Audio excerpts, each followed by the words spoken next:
Good day, everybody. Tom Block, Keith Jones, Bob Ferrante. It is Front Row Noles meets Seminole Sidelines. Gentlemen, how are we? Rested from the bye week? Rested. All of my nagging injuries, I'm past, and I'm focused on Wake.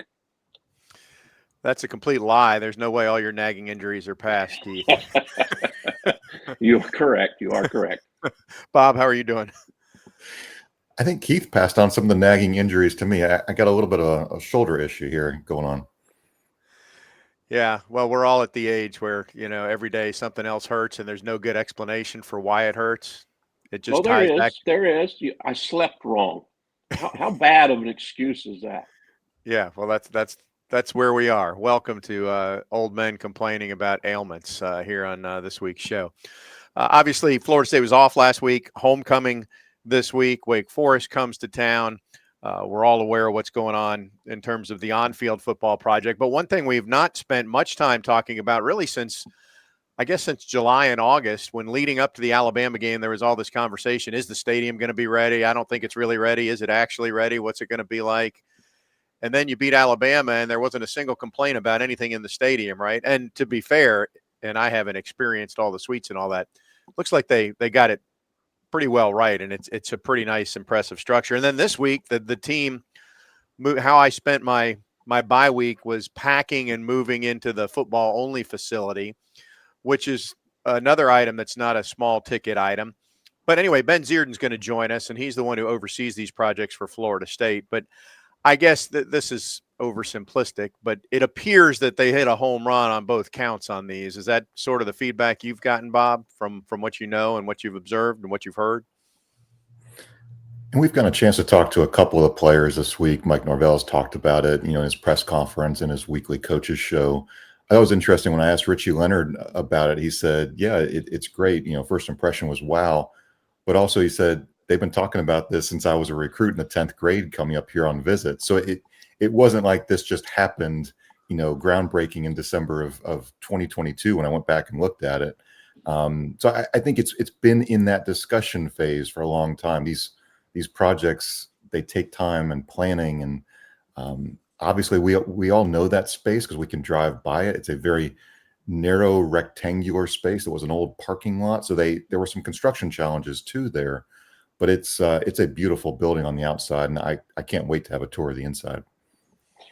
I didn't really process this. Someone else kind of pointed it out to me, but just maybe last week it was a real good diversion to get the kids' minds off of everything that's going on, particularly the off-the-field social media-related chatter.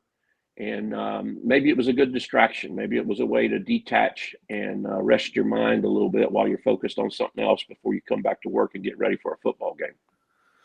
Well, certainly it's nice. I agree. It probably was a diversion, Keith, and it's nice that it's finally come to fruition. Bob, to your point, had the timeline moved up by a decade, Jimbo Fisher might still be the head football coach here, right? He was the one that was beginning the conversation about it no sooner than they had cut the ribbon on the Dunlap indoor practice facility, and he was beating the drum for this. So here we are a decade later, and it feels like things have shifted in college athletics, and there'll be a lot more talk about how much you're paying players and all that sort of thing and NIL deals than there will be about facilities like this. In terms of recruiting, it doesn't mean that schools won't have the facilities. It does mean that maybe it's not the top bullet on their recruiting pitch, right? But I do think this has been long overdue for Florida State. Really all these changes. We've talked for decades about Florida State doing more with less. And now you look at it, and I don't know that you can tout that claim anymore when they might have the nicest indoor facility, certainly the newest one, and the changes that were made to the stadium. I haven't encountered anybody who's really had a bad thing to say about it. I mean, my experience is just walking through the concourse and seeing how new it's, and I've tested the bathroom facilities as well, which are cleaner and new and improved. But that's about the only prism I can look through it in. But no, I think Florida State is. It's been a long time coming, I guess, is what I'm driving at. Keith, you could probably testify to that from what your amenities were back in your day.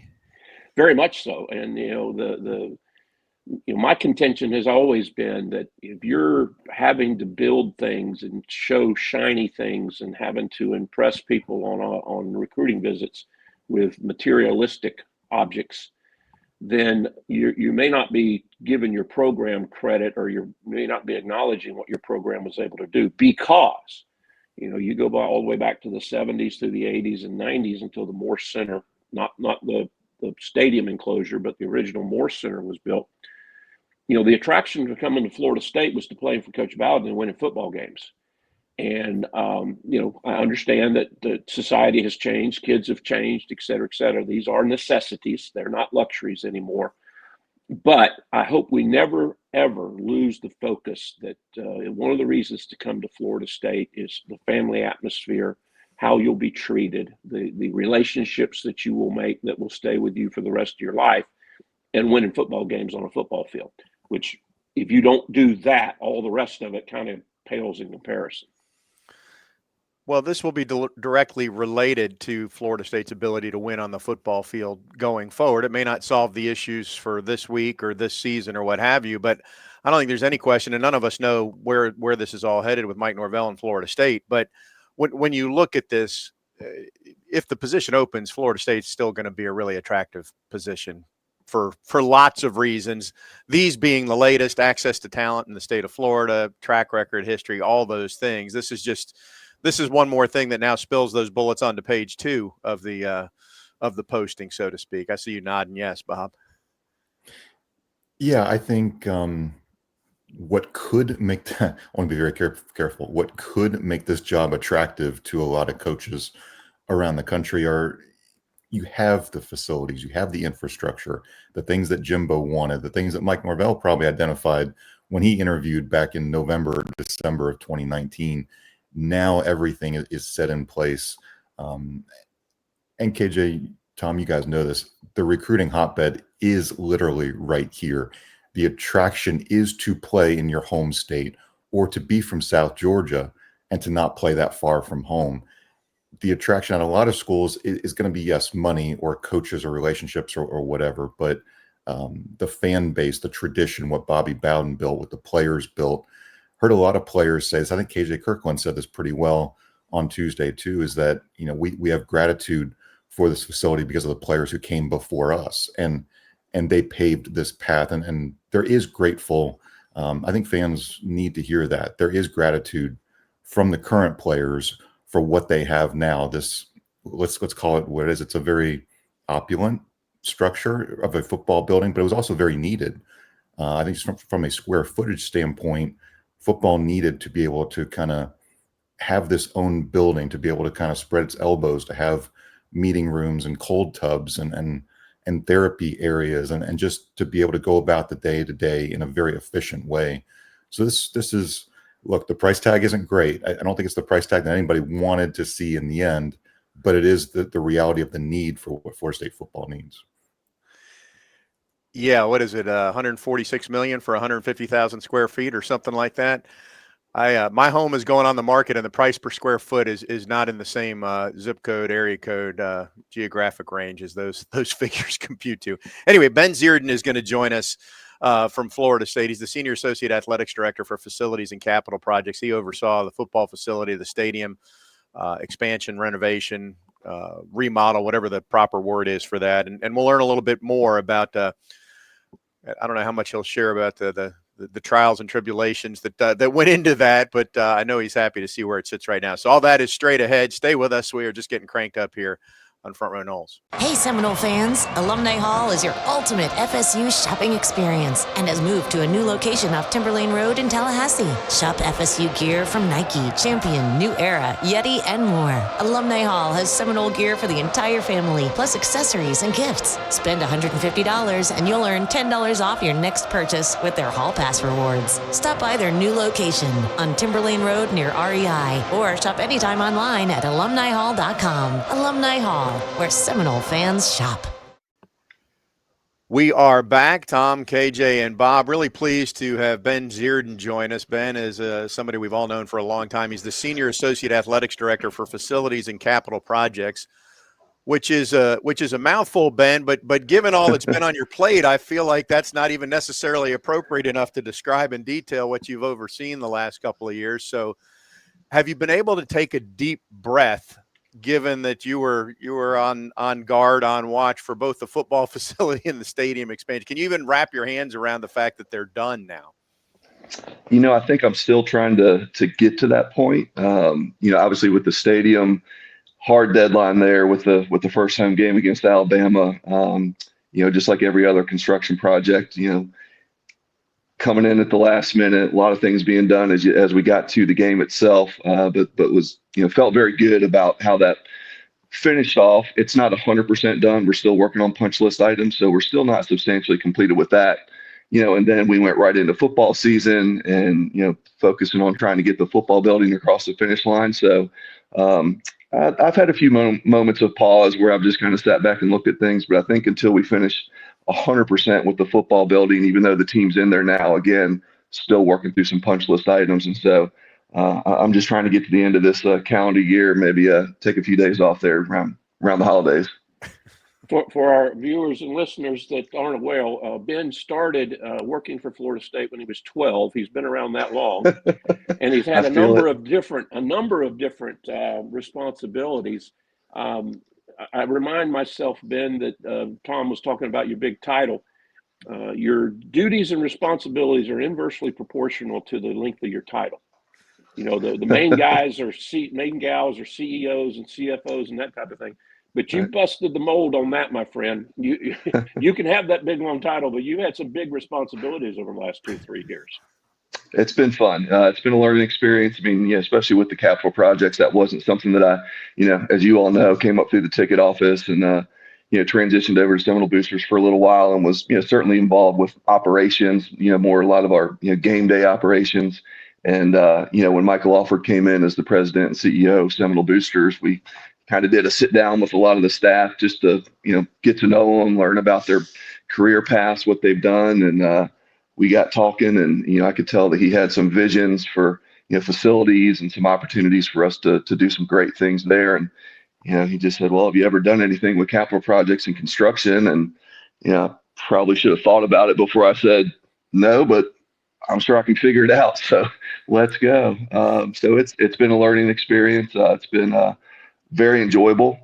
These things don't get done, without a huge team. So, both of these projects have, big project teams, whether it's on the architect side, the contractors, the consultants. We obviously have to work very closely with everybody on the campus side, with both of these projects being worked on at the same time, and pretty tight space there around the university center in the midst of everything else that's going on, classes and just regular school administration. So it's been a lot of folks involved, and it's been fun being a part of it and just kind of working with everybody to really leave a mark here at FSU. And both of those, what we've done at Doak, I think we did it the right way. I think that even though it's brand new, what we built really fits Doak Campbell Stadium when you look at it.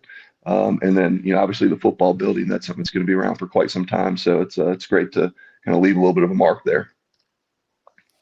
Talking with Ben Zierden from FSU. Ben, I guess we'll continue with Doak here, but we do want to get into the football facility. How do you? So to me, layman's terms, we all know it's been modernized. We know the seats are wider and more comfortable. There's different options, pricing options. The amenities are better. But in your world, and when you're comparing notes with other folks that do this, like what's sort of your 30-second elevator pitch on what exactly you guys just constructed there? I mean, what are your highlights that are you're most proud of when you look at what's been expanded and remodeled? Sure. I think it's really everything that we did, because it's, there's certainly some very nice high-end premium areas, and those turned out really well. But then we also made improvements to the general seating area. So just your general season ticket holders have nice new big open concourses and new concession stands and some nice social areas to be able to kind of hang out underneath the stadium, which obviously we didn't have previously with the the erector set. So I think it was the fact that we were able to touch a number of different areas and affect a lot of the folks that were in the seating areas, whether it was just your general bleacher seat that's a new seat on the west side, or whether it's one of the founder suites that's one of our higher end areas. I hesitate to ask this, Ben, but there's always the what's next. So on the east side, I mean, there were some changes there, and I'm aware of, financing and everything that the university has spent and committed here. Is there a timeline or a plan in place to do some changes to the east side, or is that, how dare you ask me that, Tom? No, there's nothing specific right now. We have spent some time, as you mentioned, here over the last 2 years, just making some smaller improvements. Mostly focused on a lot of our what I called code deficiencies, and these were things that we were going to have to do to the west side, even if we had not done the project that we did. But we went in and we widened the aisles, we added handrails, we widened the seats. A number of things within the concourse that maybe are not as noticeable, but just fixing some, combustible material. A lot of the concession stands were made out of wood, and that's not up to code these days. Just change the lighting. So we tried to do some things that make it a little bit safer. We added a number of ADA seats to make sure that we were compliant in that area. So nothing significant or big on the horizon right now. Yeah, combustible doesn't seem like a word that you want to market there when you're selling tickets on that side. No. It needs to be safe. It needs to be safe first. Do you? I would imagine the feedback, especially given the way the first game went, has been pretty positive. Do you look at it now, and maybe you knew going in, and say, boy, if we'd have had even more budget, we'd have done this? Or you look at it and say, well, we got that right, but why did we do this thing this way? I mean, can you walk around? It's kind of like when you're remodeling your own house, right? You walk around and say, well, I got that room right, but what was I thinking over here? Or, what's that experience like for you? I was walking somebody through there yesterday, and they kind of asked the same thing. Basically, did it turn out the way you thought it was going to turn out? And my answer to that has been, so far, it turned out better than we thought it was going to be. I think that the mix of the different experiences, the price points, how many loge boxes, how many club seats, how many in the South and West. I think we feel very, very good that was the right mix. I think the finishes and the way everything sets up, we're happy with. I would say, in terms of changes, now that we're getting towards the end of the football season, what we're seeing maybe is more on the operational side. You can spend a lot of time looking at this thing on paper and seeing how it's designed, and then literally look at the drawings and say, okay, well, on game day we're going to have an usher here, a security person there. This is the way ingress egress is going to flow. But until it's built and you see how the fans use it, it's really hard to know 100%. That you've made everything right. So probably more on the operational side that we would make some changes, but overall just feel great about what we built, and have gotten great feedback from fans that are using it. We'll get to the football facility in our next segment. So let me just finish up on this. One of the things Michael Alford has talked about is the ability to have year-round events there, and already some have been announced. Behind the scenes, part of the reason that wasn't an option is because you couldn't get the semi trucks into the stadium. I mean, how much wider? Explain what you had to do to make that attractive or viable for some of these big concerts, or the PBR, or whoever else you may be looking at to bring to Doak Campbell Stadium. Sure. It really wasn't much, quite frankly. We just didn't have room in any of the corners to get a semi in there. And when we did the renovation, the northwest corner entry into the stadium is now probably by about 6 inches, big enough to get a semi in there. It's more than that, but it's still pretty close. But that's all you need is just enough space to back those semis out there onto the field and do load ins and load outs. And so it's pretty exciting to see what we've got coming. Kind of dipping our toe in the water here in the spring with the 2 events that we've announced so far. And I think the intent would be for that to be probably a few more than just 2 in the off season. But I think this is a good way to get going, and this will be a learning experience for us as well. It's just how are you using Doak? A lot of similarities to the way that we would run a football game day.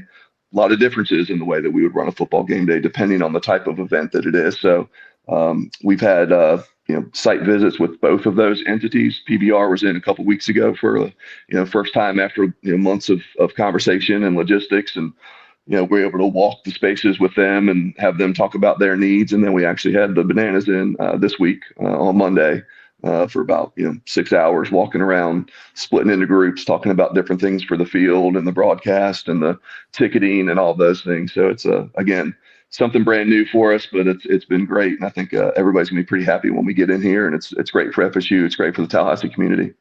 Hey, Ben, as we go to break, I told Alfred when we had him on about a month ago, bring back Little River Band. Okay. Bring them back. We'll get on that. They were one of the first that did a concert when I was in school. Let's bring them back. All right. Keith, they still around? You think we can sell 65, 70,000 seats to Little River Band, or might that be like in a conference room on the third floor of well, me and Kathy will be there. There we go. We'll get you a private event. Hey, we got to take a break. We'll come back. We're talking with Ben Zierden from FSU. We'll get to the football facility right after this. Stay with us. The Osceola, which has provided Seminole fans reliable Florida State sports coverage for 44 years, has launched the Osceola Shop, a merchandise store exclusively with Osceola's iconic branded polos, t-shirts, caps, and drinkware. Like the Osceola? Rock its iconic brand with our merch at theosceolashop.com. Are you an Osceola subscriber yet? You join today at a 31% discount and get full access to all our reporting, as well as $25 off your first purchase at the Osceola Shop, as well as 15% off all future purchases at the Osceola Shop and purchases of FSU licensed merchandise at alumnihall.com. We are back. Tom KJ and Bob Ferrante, Front Row Noles, Seminole Sidelines. Thanks for tuning in. Ben Zierden with us. All right, Ben, I said we'd get to the football facility. I did have one question, though. You mentioned the Savannah Bananas were here this week. And looking at where home plate is going to go, it appears that's going to be a pretty short porch to right field. Am I right on that? Have we measured that? Yeah. I mean, it looks like even the four of us could maybe hit it out to right. Yes, very short. With initial conversations, they said they needed a minimum 200 feet. And that was it. So I'm not sure exactly where they landed because we had laid it out a certain way. And when they got here, they had their guys out there. But if it's not 200, it might be 225 at best. Well, we already have a short porch at Hauser. I imagine the lefty hitters would like to come over and take some cracks at Doak. All right. That's right. KJ and Bob, jump in on this. I'll just tee up the first one. But, give us – I asked you for the elevator speech on Doak. Give us the elevator speech on what we have now with this football-only facility, the Dunlap facility that just opened. Sure. It really is amazing. 150,000 square feet. Football only building. That was something that was very important. We were one of the last in our conference and in Power Four to get something like this. It was really important for just the development of our student athletes. Certainly weighs in on recruiting, but it really gives them everything they need. So they're completely moved in now. You have your coaches' offices. Obviously a day-to-day locker room for the football players. We have our sports medicine area, brand new weight room. All the team meeting rooms. Then you also have a walkthrough space that's on the second floor that's really second to none. It's there's a lot of the other buildings that do have around the country a walkthrough space. I think ours is pretty unique. Just when you look at one where it's set up, it overlooks the practice field and it has a ton of glass and some garage doors that open up. So it can also be used kind of as an event space. But then it's got this video board that is the width of a football field. That they can work in their team meeting rooms, implementing an offense or a defense, and they can come right out there to this walkthrough space. And, the offense can get out there, in the turf, and they can throw a defense up on the video board, and they can react in real time to, different lineups, different folks going into motion. What do you do in these scenarios? So it's impressive when you walk in there, but it's also very functional. And that was very important as we worked with Coach Norvell and Bruce Warwick played a big role in this throughout the design that they wanted something that was very functional. So there's no slides, there's no putt-putts, there's no, waterfalls and those kinds of things. This is a very, meaningful, functional space for the student athletes to, grow and learn and be educated, but also to just recover, relax. And that was something that was very important to coach. Jump in, Bob. Okay. Ben, we've all kind of either driven by on stadium or we've parked in that old parking lot where the building is now. It is a narrow strip of real estate, and there were some challenges, I think, logistically from a construction standpoint, getting cranes in there, just getting all the heavy equipment, all the materials.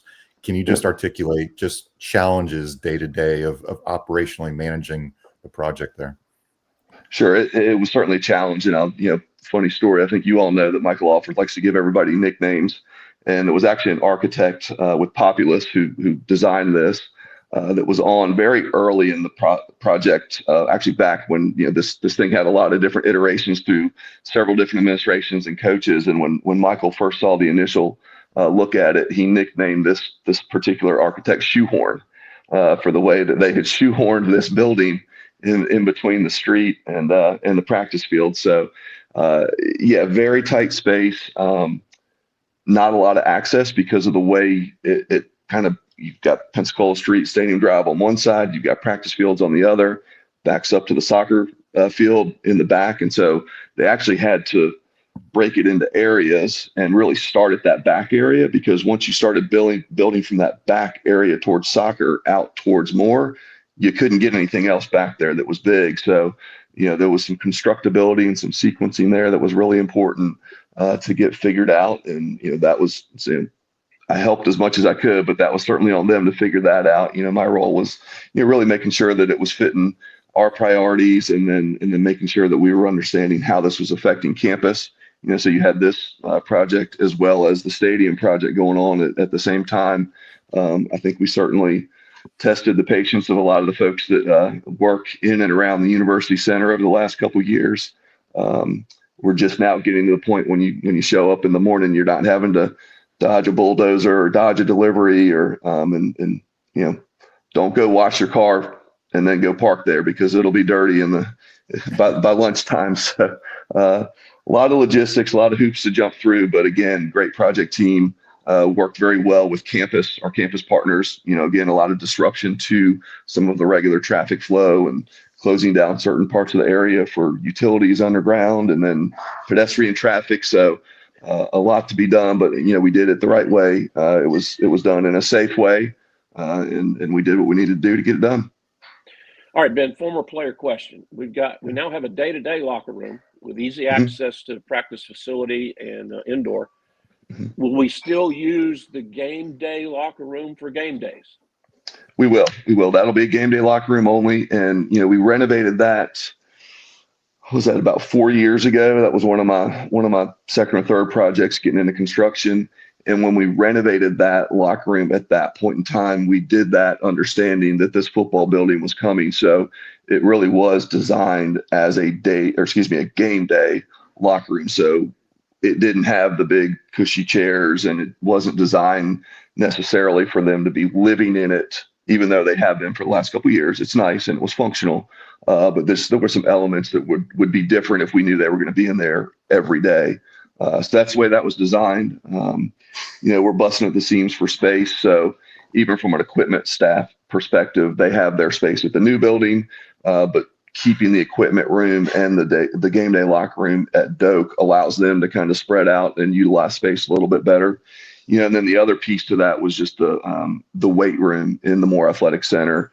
We renovated that at the same time that we did the locker room, and everything that was done at that point in time was through the lens of when football moves out and goes over to their building, does all the equipment and the way that we redesign this work for all of our other sports that are going to be utilizing this facility. So, certainly football gets the football building, but with their move over there, it really does, help out other sports in terms of the sports medicine area at Moore, the weight room there at Moore, and just the general traffic in that area really opens up the opportunity for our other sports teams to utilize those spaces.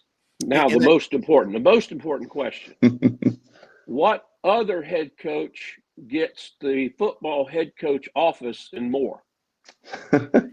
So that's you don't have to answer that, but that becomes a question. Yep, that's one of my projects currently working on. It's a big game of Tetris, just trying to figure out how you move folks around. Again, busting at the seams right now, and so that'll be something that'll go over the next couple of years, because it'll be moving a certain department into one area and then maybe fixing up the area that they vacated, and then who goes into that one. And so that's been a big part of what we've been doing to prepare for football moving out. So yeah, that's the next one.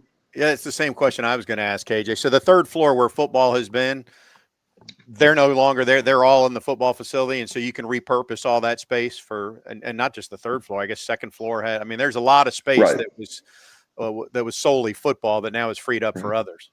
That is correct. Yeah, that's all part of the inventory and the assets that we're now looking at for how do we best use this within the athletic department for all of our areas and units that, you know, have some needs.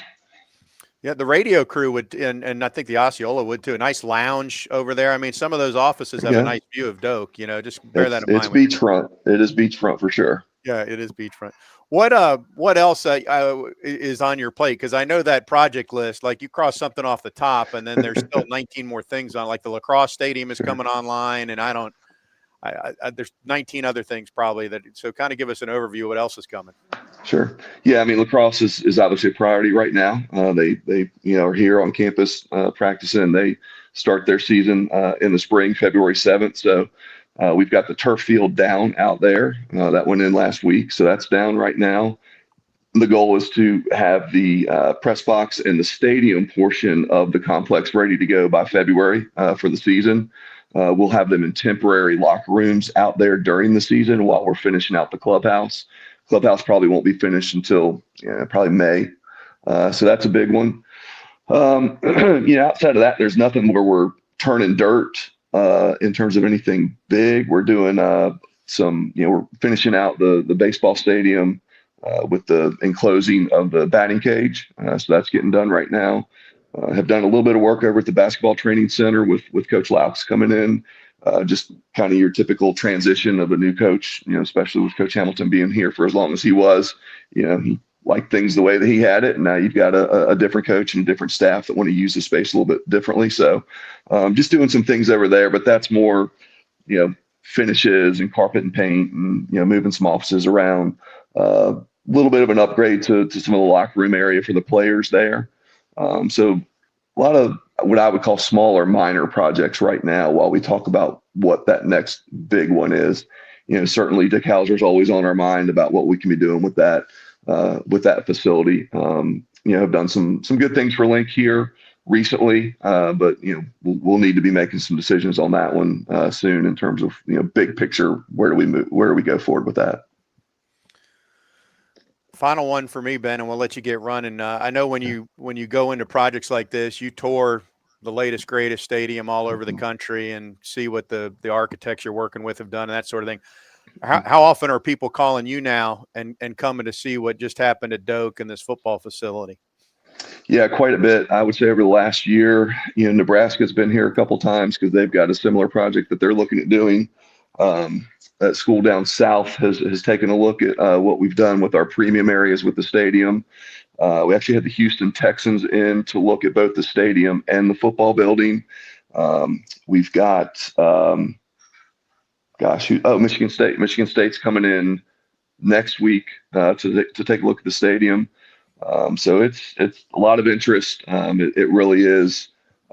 I'd put it up, you know, both the stadium renovations as well as the football building, put it up against any other facility in the country. And, you know, so we've got a lot of folks that are coming in and looking at how we did it. And, you know, the interesting thing specific to the stadium was not just what we did with the renovation, but how we did it with dropping that entire west side. Previously, a lot of those construction projects at stadiums, they would just shut down that entire side while they're doing the construction and not use it during the season. So we felt like we were one of the first ones to go in and figure out a way to at least get those 7,000 temporary seats in there. A lot of work with the construction company to make sure it was a safe environment. But now what we're doing and how we did that, we're seeing being used at, you know, Penn State's with their renovation is doing something similar. Nebraska will likely do similar to what we did. Oklahoma, South Carolina are also stadiums that are about to do a very similar renovation where they're likely going to drop an entire side of their stadium and rebuild it, but still try and utilize it during a season while the construction takes place. So I think we kind of paved the road a little bit for some of those folks to see how it can be done. Ben, before we let you go, I got to make sure that I recognize one of our longtime sponsors here on Front Row Noles. And I think he calls himself your uncle and you're his nephew, but Bob Hobson brings you up every time I have a conversation with him. You've made a good friend in that one, gentlemen. Yes. So thank you for all that. Yeah, he's great man, great family. I've known Bob for a while, since my days back in the ticket office. So yeah, Bob and Austin are great, and I always enjoy seeing them, and always appreciate their support. As do we. And Ben, congratulations. Whenever Thank you you. get that break around the holidays, whether you smoke a cigar, drink a bourbon, or just a lemonade, whatever it is, enjoy it, because as soon as you get into the new year, you'll be right back after it. But we appreciate it. Thanks for a few minutes of your time. Absolutely, probably all of the above. So appreciate y'all. All right, we'll take a break. Come back, wrap up the show right after this.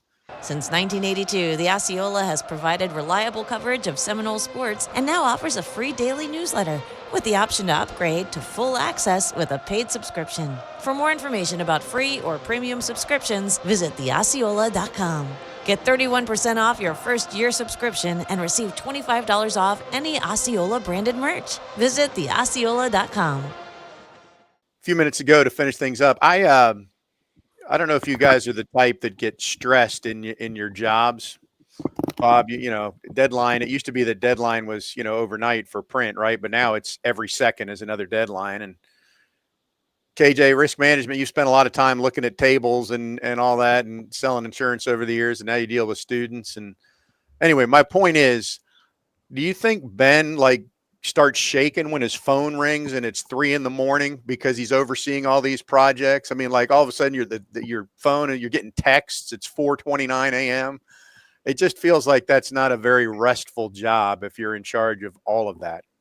Well, I will tell you this. I am not terribly close with Ben. I've just known him for a long time, as many have. One of the things that always impressed me is his what I call his mentality, how he approaches things. He's very organized. He's very meticulous. He's very people-centric. He appreciates the jobs and the responsibilities that others have.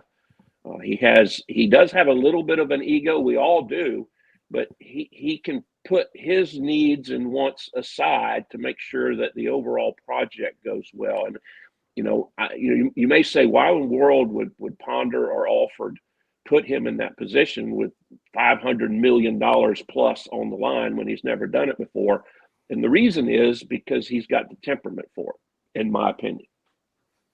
Yeah, I think that's well said. I could just, you pick up your phone and you're like, oh, here's Mr. Alford again on line 2, right? What is this about? Bob, I was a little surprised there. And, Ben's not going to get in front of anything that hasn't been officially decided.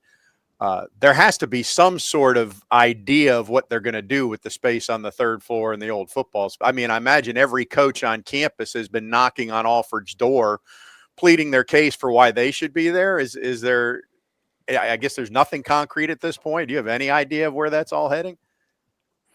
I really don't, but I think, again, if we're going back big picture to the idea of this football building, it was always that Moore did not have enough real estate for everybody. I would also argue maybe there's a need for more academic space, maybe tutors and just the day-to-day of working one-on-one with student athletes is a potential necessity for some of that space. But I'm with you. I'm sure a number of coaches are, there's always requests. I think we've always asked Michael Alford what's the most burning request from a head coach. And there's always a list. It's just a question of how much does it cost and can you fulfill it somehow? All right, guys, as we're wrapping up our time together, Wake Forest, think back. All your time at FSU, think back. Has there ever been, we always talk about must-win games. Has there ever been a more telling game? And isn't it ironic? Isn't it ironic that it's Wake Forest at home, because that's what ended the Jeff Bowden era? I'm just saying. Well, and that one was pretty monumental in 2006. That's what led to Jimbo Fisher coming to Florida State. Exactly. So, yeah, that one was memorable for all the wrong reasons. Wake has been in there for, I guess it's the size of the university, maybe with 4,000 undergrads or whatever it is, that Florida State fans have never felt like Wake should be able to compete with Florida State, and yet Wake competes with Florida State every year. Not even in a year like now when Florida State is struggling. Wake seems to have gotten it right on the head coaching front multiple times in a row without ever getting a big name. They find somebody who comes in and can get more with less, which, candidly, if FSU is to make a change, that's probably what they want to do. Find somebody that you can maximize on that point. But to your question, Keith, I don't know. I don't know. It feels pretty weighty going into this weekend. It does. What do you think, Bob?